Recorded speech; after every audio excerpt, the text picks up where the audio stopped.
ఆ యొక్క దళపతి సర్వ సైన్యాధిపతి కారణం. యుద్ధంలో జయించాలన్నా ఓడిపోవాలన్నా దళపతి రచించేటువంటి ఊహ్యాత్మకమైనటువంటి యుద్ధ రచనలు మాత్రమే ఆ రాజులు రాజుగానే నిలబడుతుంది. అలాంటిది మన జీవన పోరాటంలో అనునిత్యం ప్రతి పనికి మనం జీవితం ముగిసేంత వరకు పోరాటం చేస్తూనే ఉంటాం. ఈ పోరాటంలో మనకొక మార్గదర్శి, మనకొక ఈ పోరాటం అనే జీవన పోరాట యుద్ధానికి ఒక దళపతి ఉంటే మనం ఎప్పుడూ విజయాన్ని పొందుతూ ఈ జీవన పోరాటాన్ని సుఖంగా పొందగలుగుతాం. అలాంటి జీవన పోరాటంలో మన తల్లి మనల్ని రక్షించేటువంటి జగజ్జనని శ్రీ వారాహి మాతే మనకి దళపతిగా ఉంటే మన జీవితం మరిన్ని విజయాలతో ముందుకు సాగుతుంది. అందుకనే వారాహిని ఉగ్రదేవతగా, తాంత్రిక దేవతగా రకరకాలుగా చెప్పుకోబడటం వల్ల వారాహిని చాలా మంది పూజించారు. ఆ పరిస్థితుల్లో నుంచి వారాహి ఉపాసకులైనటువంటి శ్రీ యాగఋషి వారాహి గారు ఒక మహత్తమైనటువంటి ఒక కార్యక్రమాన్ని రూపొందించడం జరిగింది. ఆ కార్యక్రమమే శ్రీ వారాహి మహారథ యాత్ర.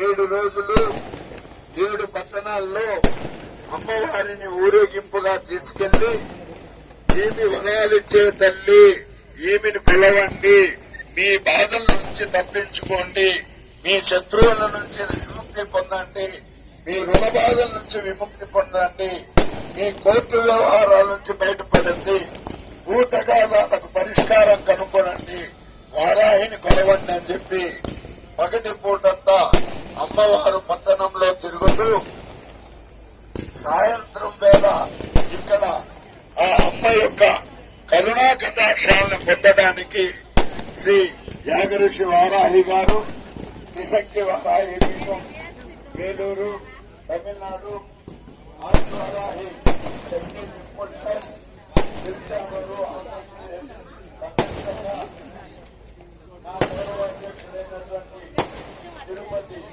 మాజీ శాసనసభ్యుల కుమారుడు నబ్బు వీరనారాయణ రెడ్డి పర్యవేక్షణలో శ్రీ త్రిశక్తి వారాహి అంటే వీడియో అట్లే పెట్టు అమ్మది స్వామి అట్లే పట్ట వీడియో రన్నింగ్ అవుతుంది.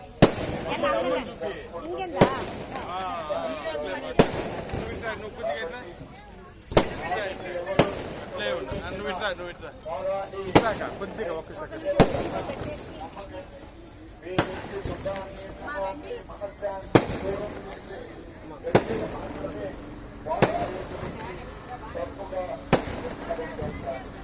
కాబట్టి ఏది నమ్మకం ఉపాసకులుగా